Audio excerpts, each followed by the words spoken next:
Eu quero, sem mais delongas, te convidar. Abra comigo a palavra do Senhor no livro de Efésios, no capítulo de número 2. Nós vamos ler do verso 1 até o verso de número 10.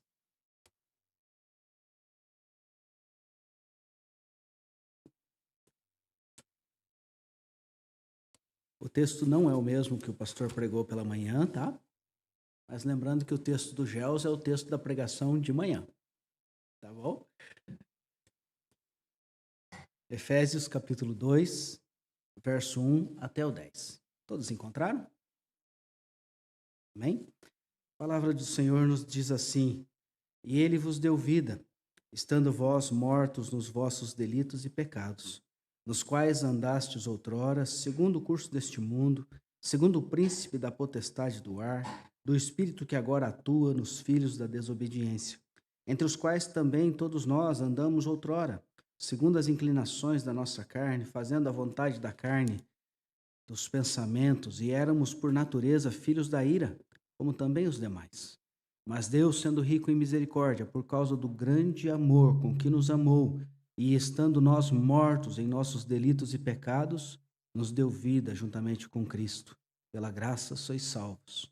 E juntamente com Ele nos ressuscitou e nos fez assentar nos lugares celestiais em Cristo Jesus, para mostrar nos séculos vindouros a suprema riqueza da sua graça em bondade para conosco em Cristo Jesus. Porque pela graça sois salvos, mediante a fé, e isso não vem de vós, é dom de Deus, e não de obras, para que ninguém se glorie, pois somos feitura dele, criados em Cristo Jesus, para as boas obras, as quais Deus de antemão preparou para que andássemos nelas. Vamos orar mais uma vez? Abaixa a sua cabeça, falemos com Deus. Querido Senhor, nós te louvamos pela tua graça, pela tua misericórdia e pelo teu amor. Nós te louvamos também, Deus amado, por tua santa palavra. E neste momento no qual vamos meditar sobre ela, nós clamamos por sua ajuda. Nós nos humilhamos aos pés da cruz do Salvador, clamando por misericórdia, clamando que neste lugar não fale o homem, mas fale o Senhor através da tua palavra. E que ela, Deus, faça morada em nossos corações e o Senhor leve cativo o nosso pensamento a Cristo Jesus, o Senhor, e seja Ele glorificado em nosso meio. A Ele toda a honra, toda a glória e todo o louvor. Em nome dele oramos, em nome dele te agradecemos. Amém. Meus irmãos, hoje ainda é noite de festa, né? Nós somos gratos a Deus pelo 11º aniversário desta igreja. E quantas coisas já se passaram, né? Quantos aqui ainda se recordam do outro espaço de adoração lá? E os irmãos recordam quando chovia? Que a gente tinha que correr com um monte de balde, bacias e panos, não era assim? E a gente adorava a Deus ali, não adorava? Né? E Deus foi desenvolvendo esta obra, né? E chegou a um ponto em que nós não cabíamos mais lá. Foi esse o motivo da mudança. Não foi porque a gente achou, olha, esse lugar não é digno de estarmos aqui. Foi porque nós precisávamos de espaço para acolher aqueles irmãos que se agregaram ao corpo de Cristo que se reúne nesta igreja. E Deus nos proporcionou este lugar. Mas, além do lugar bendito que Deus nos concedeu, né, para que nos reunamos, Deus também nos concedeu pessoas benditas. A igreja do Senhor. De nada valeria um espaço se não estivesse aqui dentro os filhos de Deus. Se não estivesse aqui dentro os salvos em Cristo Jesus.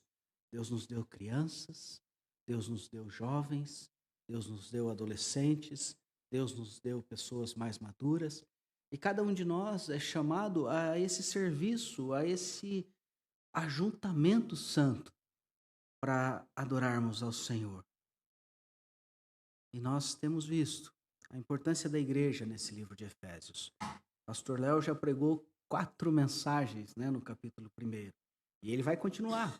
Ele vai continuar o capítulo 2. Não é porque eu estou tratando do capítulo 2 hoje que vocês não vão ouvir. Na próxima semana vocês vão ouvir de novo o capítulo 2 com outra síntese de mensagens. Mas qual que é o propósito disso? Que a gente compreenda a grandeza, que a gente compreenda a importância do chamado e da redenção de Deus, que nós entendamos a graça que é sermos resgatados em Cristo Jesus, o Senhor. O livro de Efésios, do início ao fim, vai falar dessa caminhada da igreja, vai falar desse resgate, vai falar dessa eleição, vai falar desse chamado, vai falar desse transporte das trevas para a luz de Deus, vai falar da esperança em Cristo, vai falar da bondade de Deus. E quem aqui ainda não experimentou a bondade de Deus? Eu poderia abrir a palavra para cada um de vocês, e eu tenho certeza que cada um viria aqui à frente e contaria algo da bondade de Deus em nossa vida. E quando nós vamos descendo aqui pelo livro de Efésios, quando nós chegamos nesse capítulo 2, há uma coisa muito clara, muito esclarecedora, que o apóstolo faz questão de falar aqui. É que a escolha de Deus foi feita por Ele mesmo. Porque se quando o pastor falou lá do capítulo 1 da eleição, e às vezes a gente ficou ainda, nossa, como que é isso? Se ele falou lá da escolha e você ainda ficou achando assim, mas será?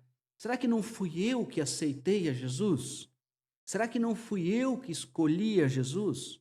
Será que algo ainda não restava em mim de espiritualmente bom para que eu pudesse achar o caminho? Será que alguma fagulha de luz ainda não havia em mim para que eu me encontrasse com Deus? O apóstolo nos desmascara nesse texto. Ele começa dizendo: Ele vos deu vida, estando vós mortos em vossos delitos e pecados. Ele nos despe neste lugar. E ele nos mostra que nós não tínhamos e não temos nada a oferecer a Deus. Não há nada em nós que possa comprar o favor de Deus. Mas Deus olhou para nós com misericórdia. E é o seu amor que foi colocado sobre nós. Esse texto expõe algumas realidades da caminhada da fé. A primeira delas é a nossa condição sem Cristo. A segunda realidade que ele expõe é a obra que Cristo fez para nos resgatar. E a terceira coisa que ele nos mostra, né? A terceira realidade é da nossa condição atual. Mas tudo isso não é motivo para tristeza. Hoje é um dia de alegria, né? Nós comemoramos o 11º aniversário de organização da Igreja Presbiteriana do Jardim Aristocrata. Como disse o presbítero Manuel ontem, o de 30, de 50, de 60, talvez nós não estejamos mais aqui, né, Manuel? Mas com certeza, né?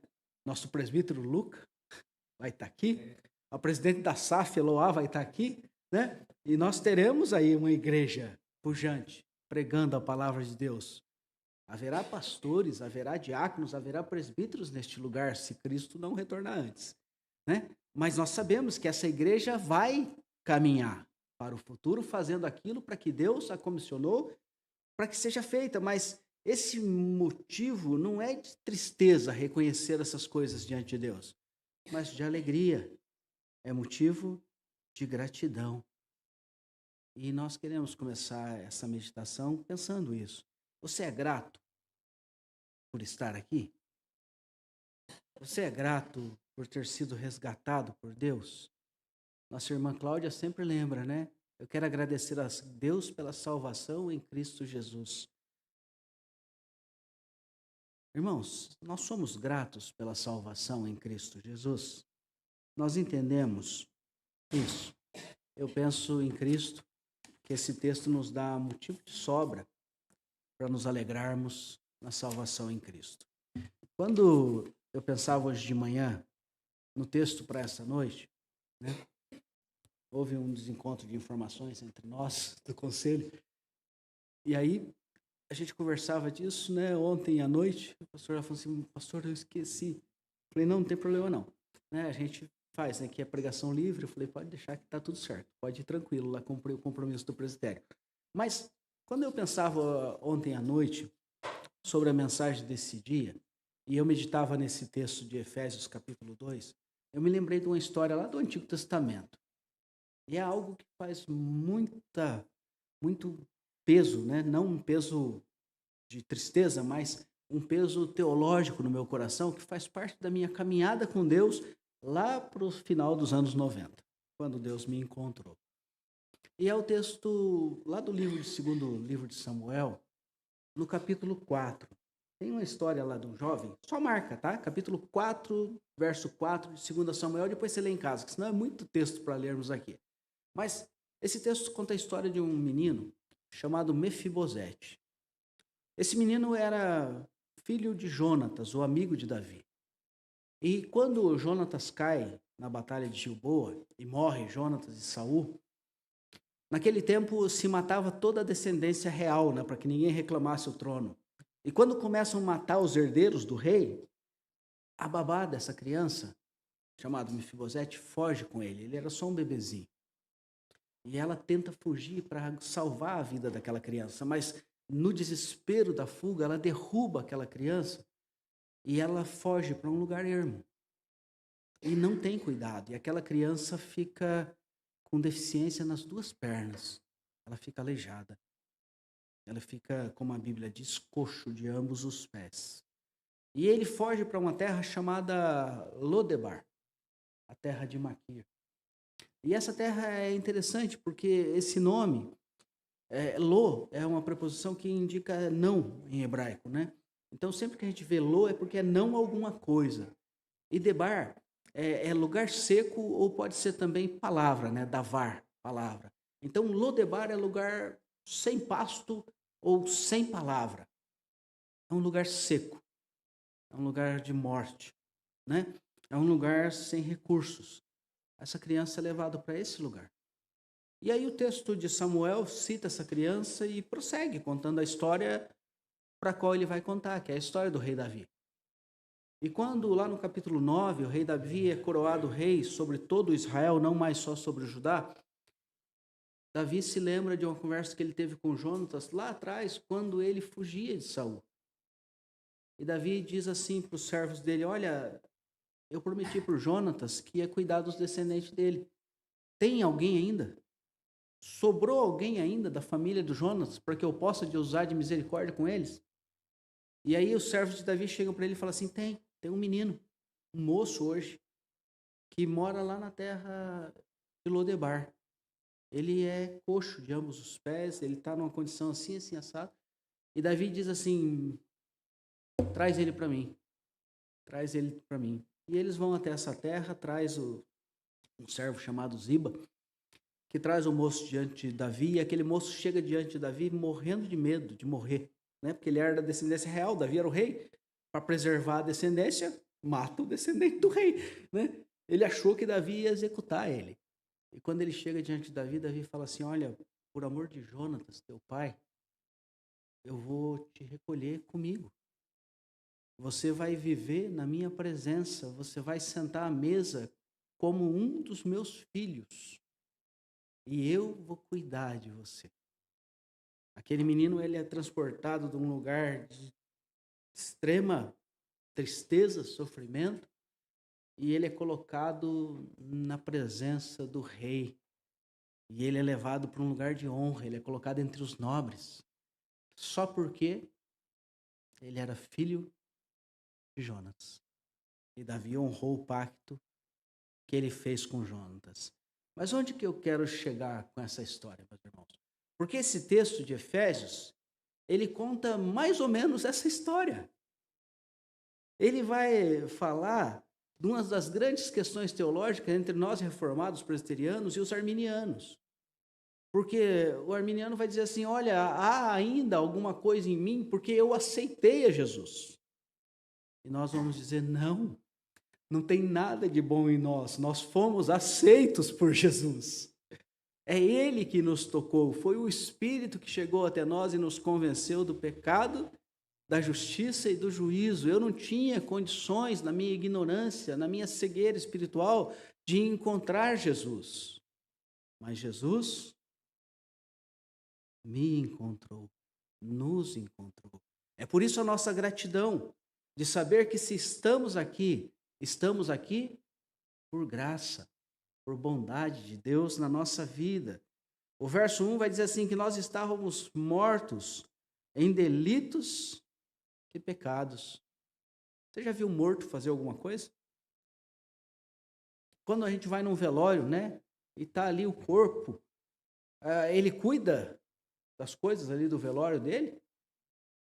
Quando ele vai para o sepulcro, a gente termina e fala assim, acabou o velório, morto, vai. Não, né?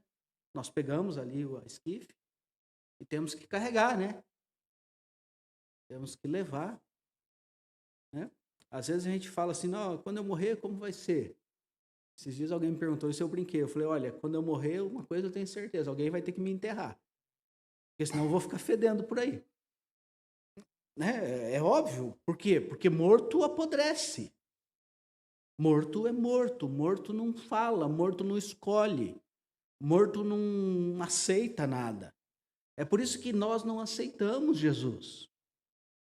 Pelo contrário, Jesus nos aceitou. Foi Ele que tocou em nós, foi Ele que nos resgatou pelo seu amor, foi Ele que nos trouxe a sua presença. É isso que o pastor ensinou sobre a eleição. Nós somos eleitos antes da fundação do mundo. Então, antes de Deus criar o mundo, Ele disse, olha, esses são meus. E Ele escreveu o nome de cada um de nós. Mas como é que Deus sabia? Ora, Deus é o mesmo ontem, hoje e será para sempre. Ele sabe tudo, Ele vê tudo, Ele conhece tudo. Não há nada encoberto ao Senhor. E Ele nos escolheu para a salvação, para que nós fôssemos a imagem do seu Filho primogênito, que é Cristo Jesus, o Senhor. E no determinado tempo, Ele nos chamou. Ele nos transportou, irmãos. Romanos 3, verso 23, diz assim, porque todos e destituídos estão da graça, da glória de Deus. É por isso que na discussão com Nicodemos, lá em João capítulo 3, verso 3, Jesus diz para Nicodemos, importa-vos nascer de novo. Cada um daqueles que foi encontrado por Jesus, ele nasceu de novo. A nossa condição era de mortos espirituais. E é por isso que a gratidão deve estar em nós, porque Jesus nos tirou da morte para a vida. E hoje nós somos vivos. Mas antes não. E ele diz assim no verso 3, né? Entre os quais também todos nós andamos outrora, seguindo as inclinações da nossa carne, fazendo a vontade da carne e dos pensamentos. E éramos, por natureza, filhos da ira, como também os demais. Sabe, ninguém gosta de se ver nessa condição, gosta? Você gosta de saber que você era um filho da ira? Palavra ruim, né? Mas é isso que nós éramos sem Cristo. Filhos da ira de Deus. Mas tem algo pior. Se você olhar para o verso 2, ele diz assim, nos quais andastes outrora, segundo o curso deste mundo, segundo o príncipe da potestade do ar. Sabe quem é ele? É ele mesmo que você pensou. A gente andava segundo o príncipe, ou seja, o maioral da potestade do ar. Quem é o maioral deles? Ele mesmo. A gente estava andando no caminho dele. Percebe a nossa condição? E eu queria que você olhasse para essa miséria de condição. Nós andávamos no curso da nossa maldade, no curso da maldade daquele que é o pai da maldade, o pai da mentira. Nós andávamos pelas inclinações dos nossos desejos, da nossa carne. Mas nós somos maculados pelo pecado, depravados espiritualmente pela queda. Então, quais eram nossas escolhas? Você acha mesmo que de uma fonte tão ruim vai gerar alguma coisa boa? Aí nós temos que dar razão a Natanael, né? Pode vir alguma coisa boa da Galileia, né? Lógico, da Galileia não, mas de Jesus vem, né? Ele se enganou só porque estava falando de Jesus. Mas se fosse a nós essa palavra de Natanael, estaria muito certa, né? Pode vir alguma coisa boa de alguém que viveu a vida toda desse jeito? É óbvio que não. Meus irmãos, Romanos 1, 18, 20, vai falar dessa ira que se manifesta sobre todos os filhos da desobediência. Daqueles que deveriam conhecer o Criador e não reconhecem, e andam em impiedade e injustiça. Se identificou com Mefibosete ou não? Estávamos em Lodebar ou não? Estávamos na terra seca ou não? Éramos deficientes espiritualmente ou não? Tinha condição de sair de Lodebar sozinho? Não tinha. Foi por isso que Davi mandou buscar o Mefibosete. Mas quer uma notícia boa? Foi por isso que Jesus mandou nos buscar. Foi por isso que o Senhor enviou o nosso Senhor, para que Ele nos resgatasse. Essa é a beleza do verso 4. Acompanha comigo. Ele diz assim: mas Deus, sendo rico em misericórdia, por causa do seu grande amor com que nos amou. Percebe que não é nada de nós? Misericórdia e amor. De quem? De Deus. E estando nós, para confirmar, né? Estando nós mortos em nossos delitos, nos deu vida juntamente com Cristo. Pela graça, sois salvos. Meus irmãos, seria desolador, né? Se a gente parasse ali no verso 3, não seria? Seria uma tristeza tremenda. Mas não é assim. Porque a nossa situação não ficou como estava, por causa da ação de Deus. O Salmo 124, ele começa dizendo assim: se não fosse o Senhor ao nosso lado, ó Israel, diga, os homens teriam nos devorado vivos. E é esse mesmo salmo que nós podemos dizer: se não fosse o Senhor, onde nós estaríamos? É por isso que nós podemos e devemos ser gratos, porque se não fosse o Senhor, onde nós estaríamos? Mas como os profetas predisseram, o Senhor é rico em misericórdia. Lembra de Jeremias? Quero trazer à memória que me dá esperança. As misericórdias do Senhor são a causa de não sermos consumidos. Elas se renovam a cada manhã. Grande é a sua fidelidade. O Deus Trino resolveu enviar o Filho para nos resgatar.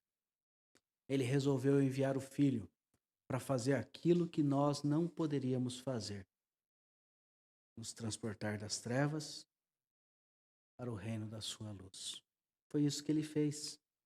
Nós tínhamos aquela condição espiritual, mas uma ação de Deus transforma isso de uma vez por todas. Lembra de Romanos, capítulo 8, verso 28? Volta lá um pouquinho. Mas deixa marcado aí, tá? Romanos 8, 28. Ele nos diz assim: sabemos que todas as coisas cooperam para o bem daqueles que amam a Deus, daqueles que são chamados segundo o seu propósito. Quando nós pensamos nesse texto, a gente diz assim, né? Todas as coisas boas cooperam para o bem daqueles que são chamados. Não, todas as coisas mesmo, até as coisas más. Vamos lembrar de José no Egito? Por que será que o José foi vendido para o Egito?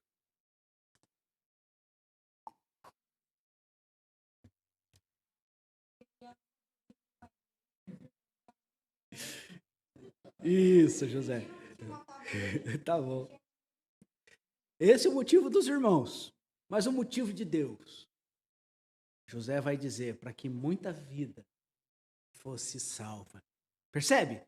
José teve que passar 30 anos, aliás, é 27, né? Não, 17. Porque ele tinha 30 quando saiu da prisão.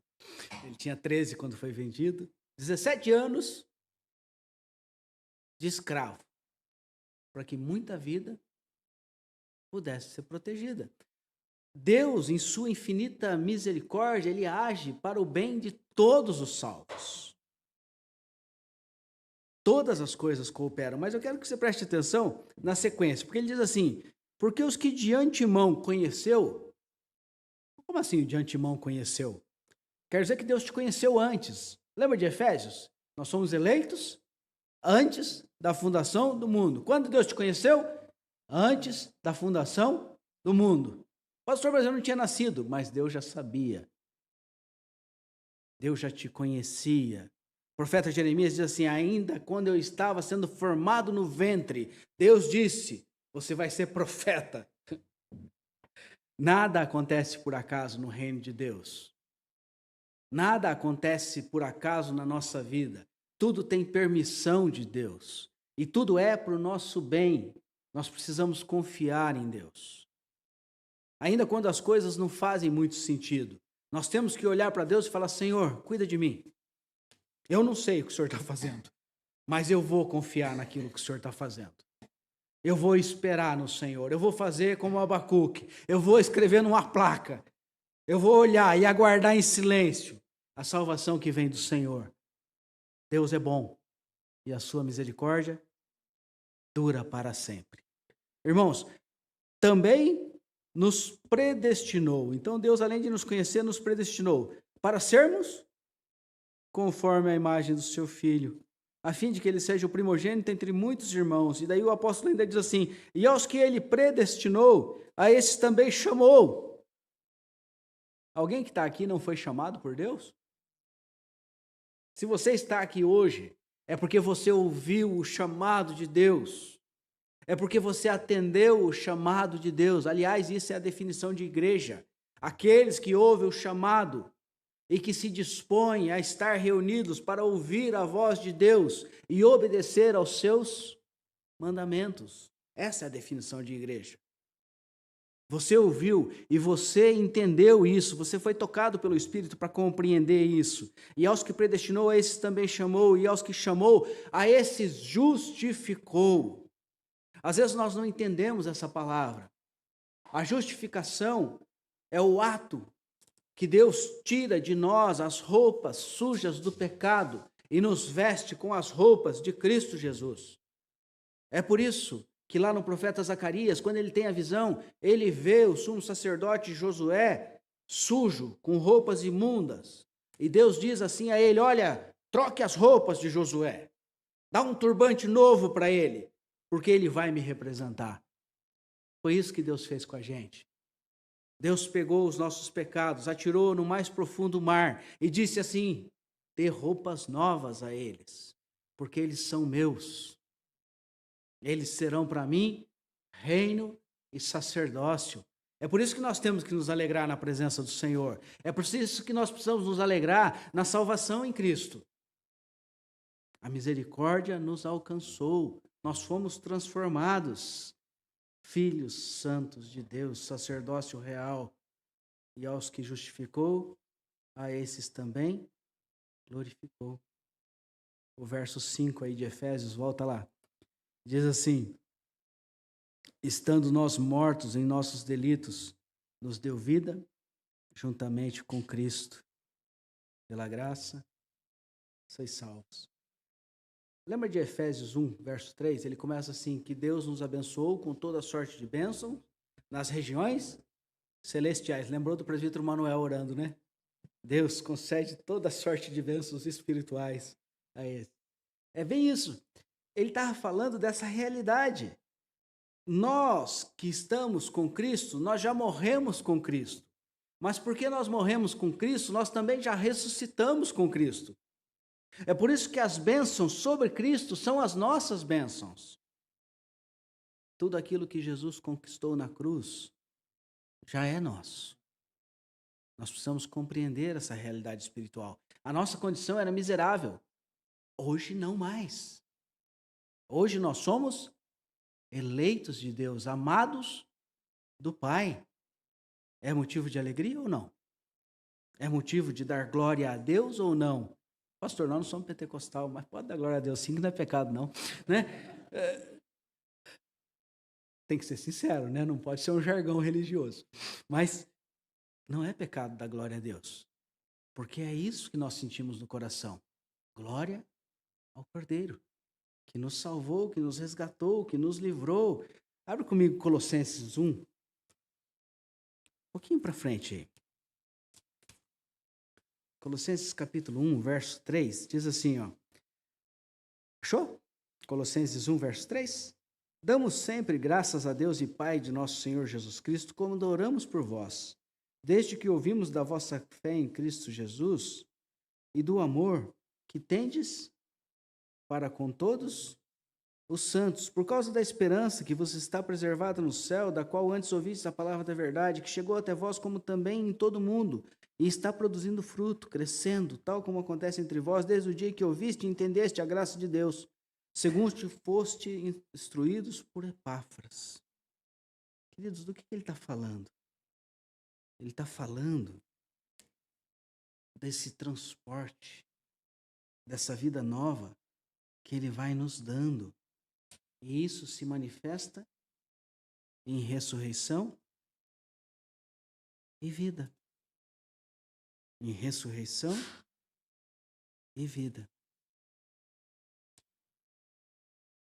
Segundo aos Coríntios, capítulo 4, verso 16, o apóstolo diz assim: ainda que o velho homem se corrompa, o novo homem se renova a cada dia. Segundo aos Coríntios, capítulo 5, verso 17, ele diz assim: as coisas velhas já passaram, eis que tudo se fez novo.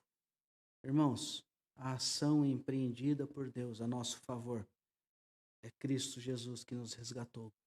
É o novo Adão que chegou a nós, é a nova criação que está sendo feita a partir de nós.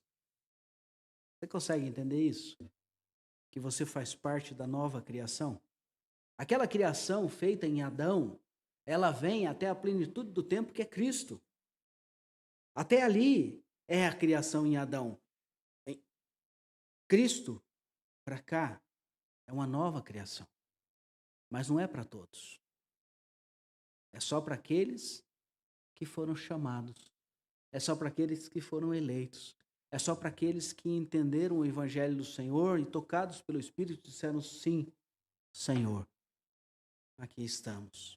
Mas para terminar, verso 6.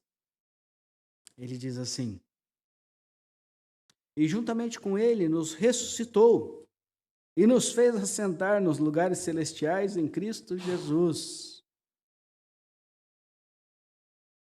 para mostrar nos séculos vindouros a suprema riqueza da sua graça, em bondade para conosco em Cristo Jesus, porque pela graça sois salvos, mediante a fé, e isso não vem de vós, é um dom de Deus, não de obras, para que ninguém se glorie, pois somos feitura deles, criados em Cristo Jesus para as boas obras, as quais Deus de antemão preparou para que andássemos nela. Eu queria que você lembrasse de novo da história de Mefibosete. Está lá no capítulo 9 do segundo livro de Samuel, tá? Depois você chega em casa e confere. Mas quando Davi ouve falar que tem um jovem lá, ele diz assim para o Ziba, que é o servo: vai lá buscar. Quando Deus, em comunhão da Suprema Trindade, lá na eternidade, nos escolheu, em comum acordo eles disseram: o filho vai buscar. Você percebe que isso é mais importante que Mefibosete? Mefibosete, quem foi buscar? Um servo de Davi, chamado Ziba, né? Era alguém importante. Mas quem veio nos buscar? Jesus. Nós somos mais importantes do que Mefibosete. Mas presta atenção. Lá ele pegou o jovem e colocou na presença do rei. Né? Ó, você vai viver na presença do rei. Onde é que nós vamos viver? Nunca pensou nisso? Quando a gente terminar essa caminhada aqui, né? Seja boa, seja ruim, né? Não sei por que de Deus o amor. Tem o cântico, né, do velório do irmão Manuel, que ele já me pediu, né? É oficial? Eu falei para ele, prometo se eu não morrer antes que você. Né? Jesus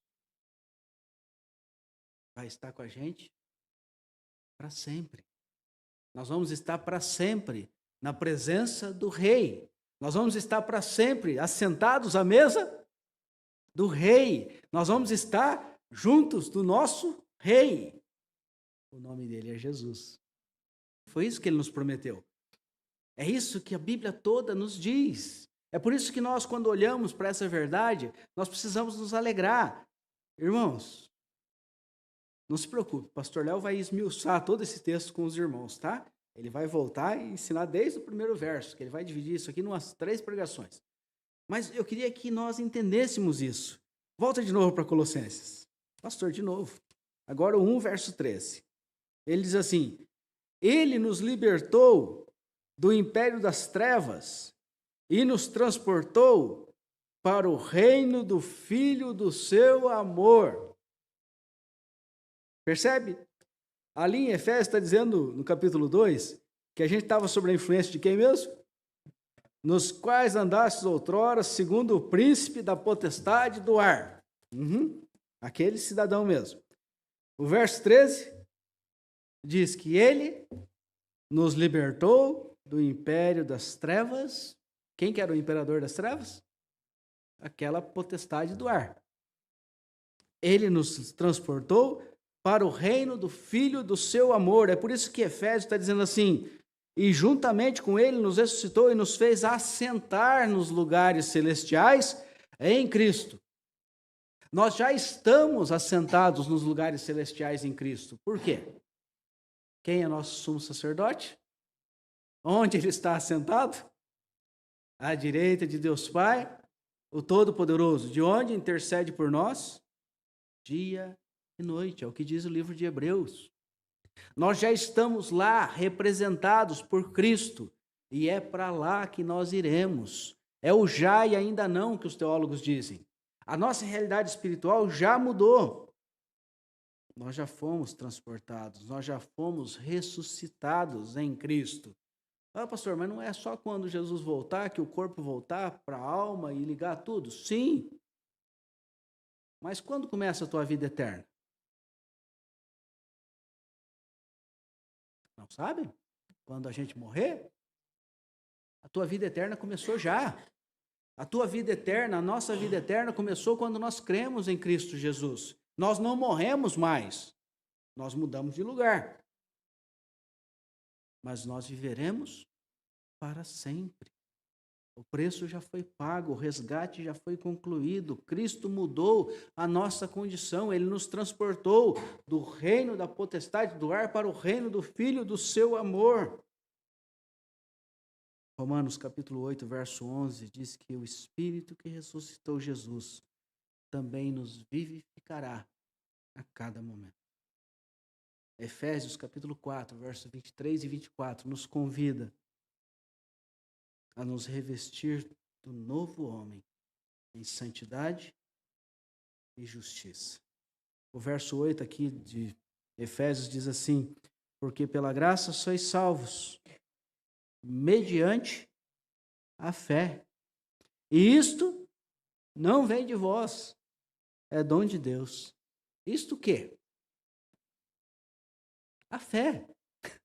Nem a fé que nos salva é nossa. Nós somos salvos pela graça de Cristo Jesus, pelo seu favor imerecido, pelo caminho da fé. Mas nem o caminho da fé é nossa. Foi Jesus que deu a fé para nós. É por isso que não tem aquela conversa de eu vou emprestar minha fé para você. Não tem sentido. A fé vem de Jesus. Ele põe a fé no nosso coração na medida da sua bondade, na medida do seu trabalho, na medida daquilo que é necessário. Paulo vai dizer assim: não nos veio tentação que não fosse humana, ou seja, não vem a prova maior do que nós podemos suportar. Deus conhece a nossa estrutura, mas nós somos livres do pecado. Por isso fala da salvação. É interessante que o apóstolo, se você perceber nas cartas paulinas, ele vai falar da salvação em 3 tempos. Nossa, mas como que é isso? É que tem hora que o apóstolo Paulo, ele fala da fé no presente. Tem exemplos disso, 1 Coríntios 1,18, 2 Coríntios 2,15. Ele fala da fé como uma realidade já. Ele diz, fomos salvos, né? Estamos salvos, no presente. Mas tem algumas vezes, lá em Romanos 8,24, que ele vai falar da fé no passado. Ele diz assim, quando fomos salvos. Ué, mas somos salvos agora, mas fomos salvos lá atrás também. E daí, para complicar, o apóstolo tem hora que ele fala da fé no futuro. Romanos 5, 9, 10, ele fala da nossa salvação. Por que ele faz dessa forma, irmãos? Deus tem passado, presente e futuro? Onde que Deus vive? Na eternidade. Para Deus as coisas já aconteceram ou estão acontecendo? Tudo já está consumado. Essa é a garantia que nós temos, percebe? A perseverança dos santos está nessa confiança. Aquilo que Deus fez, faz e fará, vai redundar em quê? Em cumprimento da sua palavra. O que ele disse sobre nós? Que somos eleitos, amados de Deus. O que vai acontecer? Somente aquilo que Deus predestinou para nós. Mas como é que nós temos que viver então, se nós estamos nessa tendência do já e ainda não? Porque você já foi glorificado? Romanos diz que já, né? Mas alguém aqui consegue sair de um lugar e estar no outro? Sem ninguém abrir uma porta? Eu acho que ainda não, né? Alguém aqui consegue não ter nenhuma enfermidade? A semana prova diferente, né? Alguém aqui consegue não sentir nenhuma dor? Mas qual que é a mudança que já operou em nós? Aqui e aqui. Romanos capítulo 12 diz assim: rogo-vos, pois, irmãos, pelas misericórdias de Deus, que apresenteis o vosso corpo por sacrifício vivo, santo e agradável a Deus, que é o vosso culto racional. E não vos conformeis com este século, mas transformai-vos pela renovação da vossa mente, para que experimenteis qual seja a boa, agradável e perfeita vontade de Deus. Por onde nós começamos a renovar? Na nossa mente. Nesse mesmo capítulo, no verso 11, ele diz assim: no zelo não sejais remissos, sede fervorosos no espírito, servindo ao Senhor. Regozijai-vos na esperança, sede pacientes na tribulação, na oração, perseverantes. Nós estudamos algumas semanas atrás. Qual é a nossa esperança? Ela tem nome, né? A nossa esperança é Jesus. Ele já mentiu para nós? Será que ele mentiria para nós? Então confiemos nele. A graça de sermos resgatados nos mostra 3 realidades: da nossa condição espiritual anterior, daquilo que Cristo fez por nós e da nossa condição espiritual hoje. Pela graça, sois salvos. Isso não vem de vós, mas é dom de Deus, não de obras, para que ninguém se glorie. Verso 9 e 10, porque somos feitura dele, criados em Cristo Jesus, para as boas obras, as quais Deus preparou de antemão, para que nós andássemos nelas. Tá fácil, tá difícil? Tá fácil, né?